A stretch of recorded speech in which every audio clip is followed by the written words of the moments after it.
అదే RTV app వార్తల్ని క్షణాల్లో చదివే అవకాశం ఉంటుంది. ఒక న్యూస్ పేపర్, ఒక టెలివిజన్ ఛానల్ మీ చేతుల్లో ఎప్పుడూ ఉంటాయి. Hi hello, welcome to RTV health. నేను మీ దీప్తి.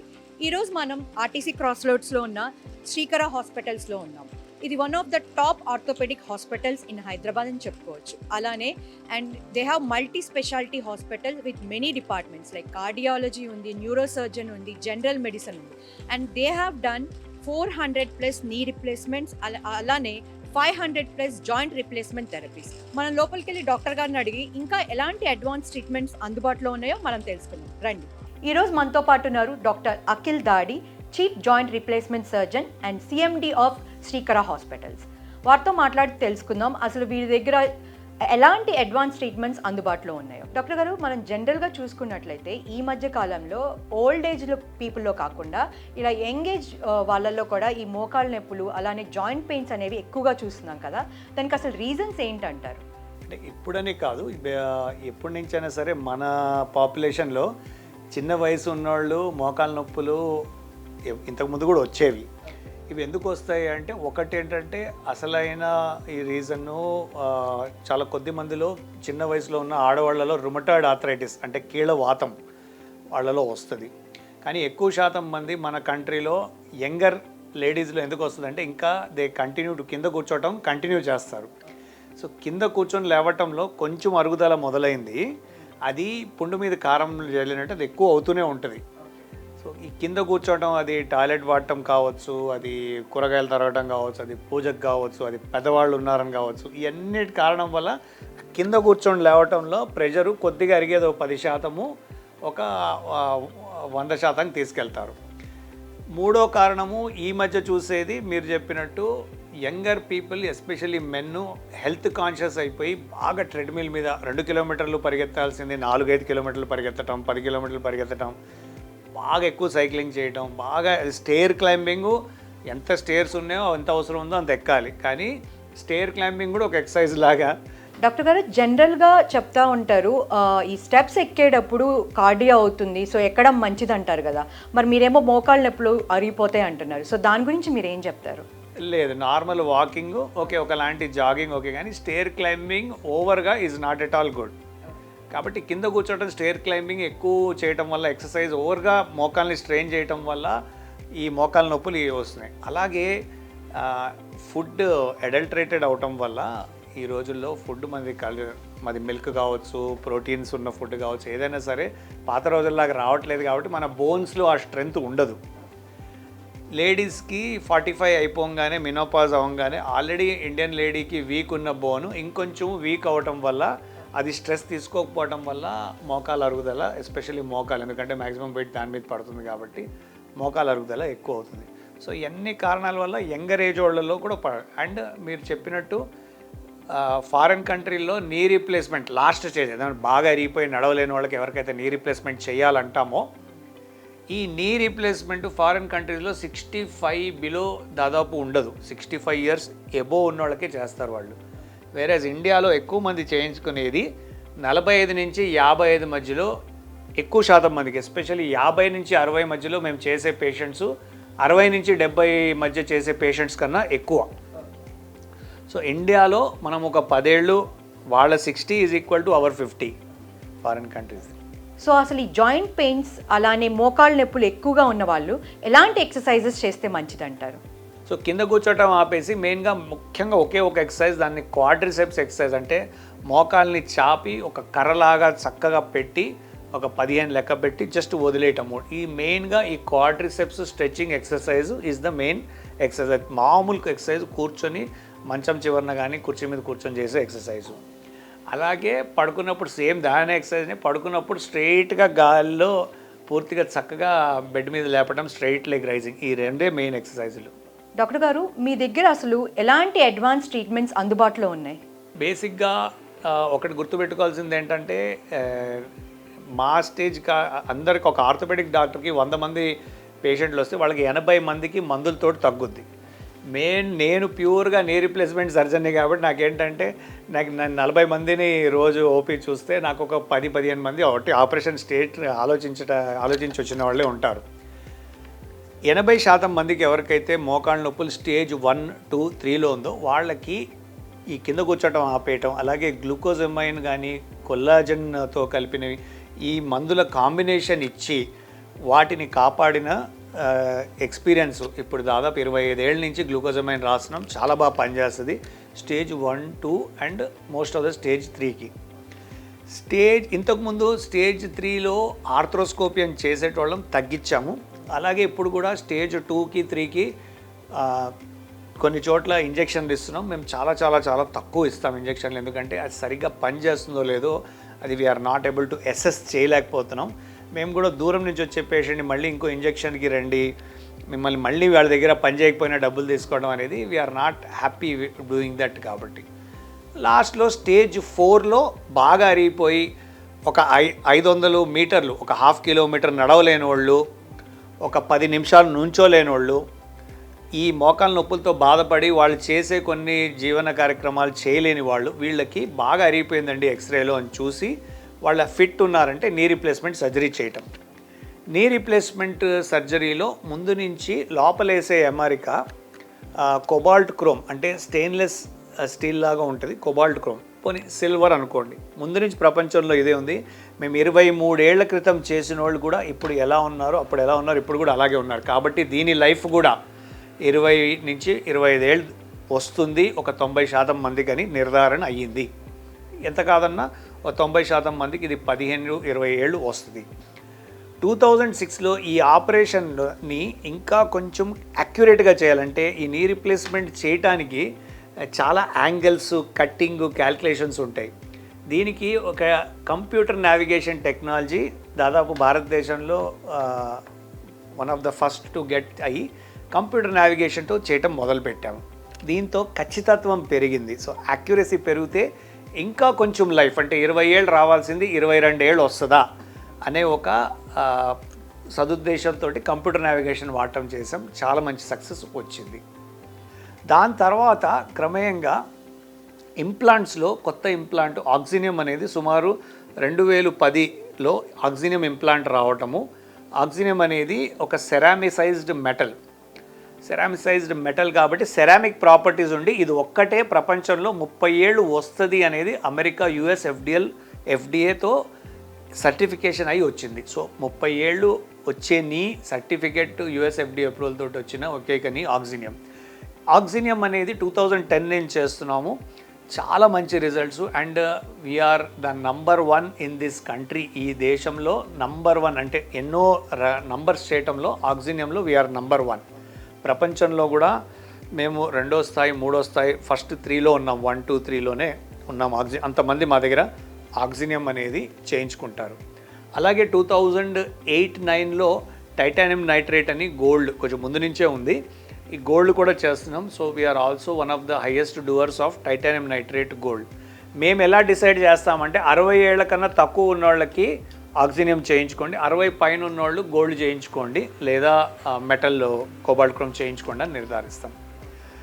ఇదిలా ఉండగా 2017లో రోబోటిక్, ఇండియాలో one of the first robotic ఏషియాలో తెచ్చింది శ్రీకర హాస్పిటల్స్లో మేమే 2017లో తెచ్చాం. రోబోటిక్ ఏం చేస్తుందంటే కంప్యూటర్ నావిగేషన్కి కొన్ని మెట్లు దాటి, కంప్యూటర్ నావిగేషన్ ఓన్లీ ఎంత తేడా ఉంది, ఏమంటే మీరు 3 డిగ్రీలు చేయలేదు 4 డిగ్రీలు చేయలేదని ప్యాసివ్గా చెప్తుంది.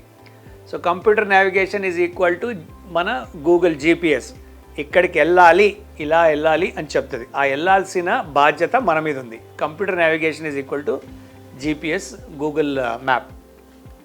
Robotic is automatic drive. ఇప్పుడు ఫారిన్ కంట్రీస్లో అంతా ఆటో కార్ వస్తుంది, మనకు కూడా కొన్ని కార్స్ ఇక్కడ ఆటో పార్కింగ్ చేస్తుంది. మొత్తం ఆటో ఇట్ పార్క్స్, 2 కార్ల మధ్యలో కరెక్ట్గా లైన్స్ వేస్తుంటే ఆటో పార్క్ చేస్తుంది. సో రోబోటిక్ అనేది ఆటో పార్కింగ్. సో ఈ 2-3 డిగ్రీలు కంటికి కనిపించని తేడా, ఆ కంటికి కనిపించే తేడా కనిపెట్టడమే కాకుండా ఆపరేషన్ చేసి ఆ 2-3 డిగ్రీల తేడా కూడా చేయనివ్వదు. ఇంకోటి ఏంటంటే ఓవర్ షూట్ చేయదు. అంటే 2-3 డిగ్రీలని కంప్యూటర్ నావిగేషన్ తోటి నేను 4-5 డిగ్రీల దాకా తీసుకెళ్ళదు, కానీ రోబోటిక్ 2-3 డిగ్రీలు చేసి ఆగిపోద్ది. సో ఓవర్ షూట్ చేయదు. సో 100% యాక్యురసీ అనేది రోబోటిక్ తోటి వస్తుంది. అలాగే రోబోటిక్ తోటి కొంచెం బ్లడ్ లాస్ కూడా తక్కువ కంప్యూటర్ నావిగేషన్ లాగే. ఈ ఫ్యాక్టర్స్ ఉండటంతో కొంతమందికి రోబోటిక్ తోటి చేయటం వల్ల ఎముక తీయటం కానీ కాట్లేజ్ తీయటము ఈ రోబోటిక్తో చేయటం వల్ల నొప్పి కూడా తక్కువ ఉంటుంది. సో ఈ అడ్వాంటేజెస్ అన్నిటితోటి నౌ వీ హ్యావ్ 4 రోబోటిక్స్. మాకు 2 ఆర్టీసీ క్రాస్ రోడ్లో, ఒకటి మియాపూర్లో, ఒకటి విజయవాడలో. అలా చూస్తే we're one of the highest to do knee replacements with robotics. Doctor గారు, జనరల్గా చాలామందికి కొన్ని డౌట్స్ ఉంటాయి. రోబోటిక్ సర్జరీ అంటే కంప్లీట్గా రోబోట్ ఆపరేట్ చేస్తుందా, లేకపోతే డాక్టర్స్ హ్యాండ్స్ ఆన్ ఎక్స్పీరియన్స్ ఏమన్నా ఉందంటారా? ఎక్కడైనా సరే నీ రీప్లేస్మెంట్లో రోబోటిక్ ఓన్లీ బోన్ కటింగ్ చేస్తుంది, నంబర్ 1. ఇందులో 2 రకాలైన రోబోటిక్స్. మా దగ్గర ఉన్న రోబోటిక్స్ ప్యాసివ్ రోబోటిక్, అంటే నా చేతిలో ఒక రోబోటిక్ ఆర్మ్ ఉంటుంది. సో నేను ఆ రోబోటిక్ ఆర్మ్ని కంట్రోల్ చేస్తాను. ఆ రోబోటిక్ ఆర్మ్ చేసే సర్జరీని సరిగ్గా చేస్తుంది. జస్ట్ ఇన్ కేస్ పొరపాటున ఆ రోబోటిక్ కూడా ఏమైనా తప్పు చేస్తుందంటే మాకున్న రోబోటిక్తో అడ్వాంటేజ్ ఏంటంటే మేము వెనక్కి నా చేతితో నేను కనిపెట్టుకుని నేను వెనక్కి తేయగలను. ఇంకో రకమైన రోబోటిక్ ఈ బోన్ కటింగ్ని కంప్లీట్గా ఆ బోన్ కటింగ్ని ఆ రోబోటికే చేస్తుంది. కానీ అది మిస్టేక్ చేసిందంటే ఒక్కొక్కసారి దాన్ని ఆపటం మనం కనిపెట్టాలి, అది మిస్టేక్ చేస్తుందని. దాన్ని ఆపరేట్ చేసేటప్పుడు మన సర్జన్ కూడా బ్రెయిన్ పనిచేయాలి, అది తప్పు చేస్తుంది అనేది. దాన్ని ఆపగలిగింది కూడా కొంచెం కష్టమే. But both robotics only bone కటింగే చేస్తాయి. అది కండని కట్ చేసి ఎక్స్పోజ్ చేయటము, మళ్ళీ ఇంప్లాంట్ పెట్టటము, కుట్లు వేయటం ఏమి చేయదు రోబోటిక్. ఓన్లీ బోన్ కటింగ్ చేస్తుంది యాంగిల్స్ క్యాల్కులేషన్స్తో పాటు. సో జనరల్గా డాక్టర్ గారు మేము విన్నాము మీ హాస్పిటల్లో హిప్ నావిగేషన్ థెరపీ కూడా చేస్తారని. సో దాని గురించి ఏమన్నా చెప్తారా? So thank you for reminding. We're utmost happy. ఒక హిప్ నావిగేషన్ టెక్నాలజీ గత సంవత్సరానికి పైన రావటం వల్ల హిప్ రీప్లేస్మెంట్లో చాలా అవసరము నావిగేషన్. ఎందుకంటే బాలు కప్పు ఎలా పెడుతున్నాము అనేది చాలా యాంగిల్స్ క్యాల్కులేషన్స్ ఉంటాయి. అది చాలా బాగా చెప్తుంది. అలాగే కాలు పొడుగు పొట్టి హిప్ రీప్లేస్మెంట్లో చాలా పెద్ద ఇష్యూ. హిప్ రీప్లేస్మెంట్లో కాలు పొడుగా పొట్టి చేయటం అనేది చాలా పెద్ద ఇష్యూ. అది నావిగేషన్ చెప్తుంది. So we're very very very happy with navigation. ఎందుకంటే హిప్ రీప్లేస్మెంట్ నీ రీప్లేస్మెంట్ కన్నా చేయటం కష్టము. అలాంటి ఆపరేషన్కి ఒక సహాయం, నావిగేషన్ లాంటి సహాయం ఇవ్వటం చాలా చాలా చాలా అవసరం, చాలా ఇంపార్టెంట్. సో ఆర్థోనే కాకుండా వేరే డిపార్ట్మెంట్లో మీ దగ్గర ఎలాంటి అడ్వాన్స్ ట్రీట్మెంట్స్ అందుబాటులో ఉన్నాయి? ఓవరాల్గా ఆర్థోపెడిక్స్ కాకుండా we're a complete multi speciality. ఎందుకంటే మాకు ఇంతమంది పేషెంట్స్ ఉంటున్నారు కాబట్టి మాకు microscope for neuro surgery and spine surgery మా 3 సెంటర్స్లో ఉన్నాయి. మా అన్ని సెంటర్స్లో they will be able to do loop తోటి మైక్రోస్కోపిక్ డిస్కెక్టమీ చేయగలరు. అలాగే మా 3 సెంటర్స్లో యూరాలజీ విత్ లేజర్ ఉంది. మా మియాపూర్ బ్రాంచ్లో, మా ఆర్టీసీ బ్రాంచ్లో, మా ఈసీఎల్ బ్రాంచ్లో, మా బోడుప్పల్ బ్రాంచ్లో.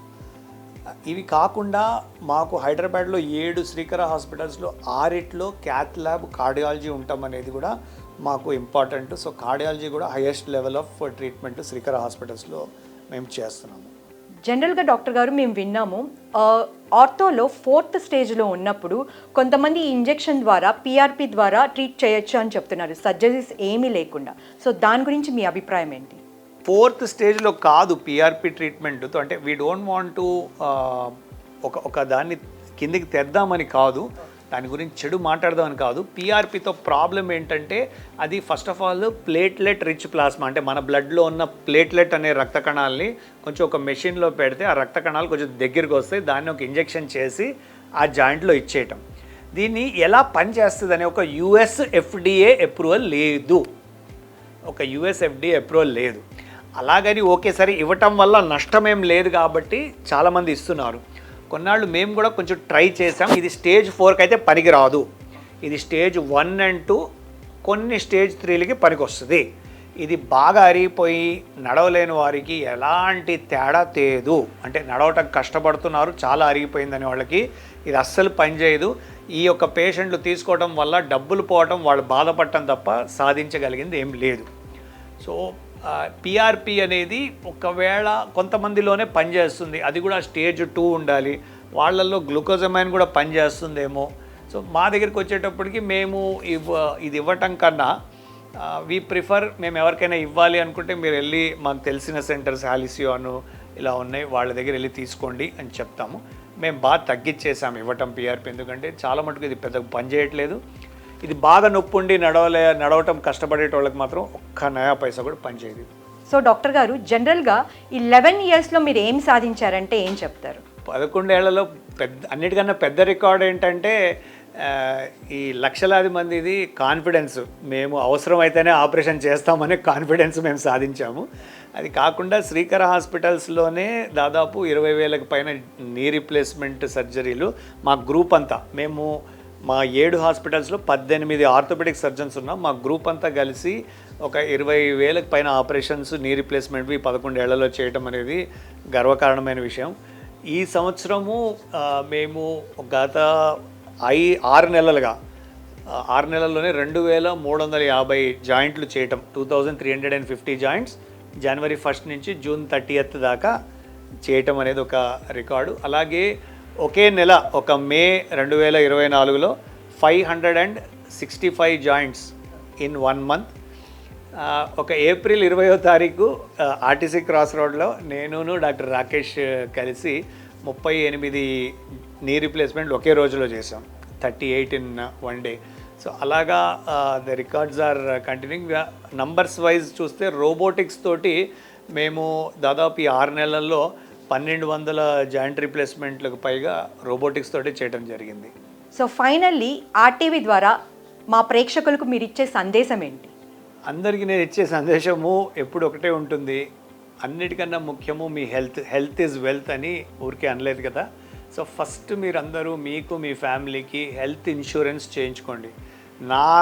నాకు ఎన్ని హాస్పిటల్స్ ఉన్నా సరే నేను కూడా నాకు 2-3 హెల్త్ ఇన్సూరెన్స్ ఉన్నాయి. మొన్న కూడా ఒకటి మళ్ళీ నా ఫ్యామిలీకి నేను చేయించుకున్నాను, అవసరం లేకపోయినా నాకు ఎన్ని హాస్పిటల్స్ ఉన్నా. సో ఫస్ట్ దుబారా ఖర్చులు ఆపేసి, అనవసరమైన ఫంక్షన్ల మీద వాటి మీద డబ్బులు ఖర్చు పెట్టడం ఆపేసి, దయచేసి ఫస్ట్ థింగ్ హెల్త్ ఇన్సూరెన్స్ చేయించుకోండి. మీ పిల్లల పెళ్ళిళ్ళున్నా, మీ పిల్లల భవిష్యత్తు ఉన్నా, ఫస్ట్ వేరే ఖర్చులు కాకుండా పెట్టాల్సిన ఖర్చు హెల్త్ ఇన్సూరెన్స్ మీద, అది మాత్రం మర్చిపోకండి. వేరే మీకు ఏమున్నా, మీకు వేరే ఈఎస్ఐ ఉన్నా, మీకు ఎంప్లాయీ హెల్త్ స్కీమ్ ఉన్నా, ఏది ఉన్నా సరే ఇంకొక ఇన్సూరెన్స్ పెట్టుకోండి. ఫస్ట్ హెల్త్ ఇన్సూరెన్స్, దాని తర్వాతే లైఫ్ ఇన్సూరెన్స్, దాని తర్వాతే వేరే ఖర్చులు. థ్యాంక్ యూ డాక్టర్ గారు, థ్యాంక్స్ ఫర్ యువర్ టైం. మరిన్ని వీడియోస్ కోసం ఛానల్ ని సబ్స్క్రైబ్ చేయండి, లేటెస్ట్ అప్డేట్స్ కోసం వాట్సాప్ ఛానల్ ని ఫాలో చేయండి, అండ్ లింక్ డిస్క్రిప్షన్ లో ఉంది.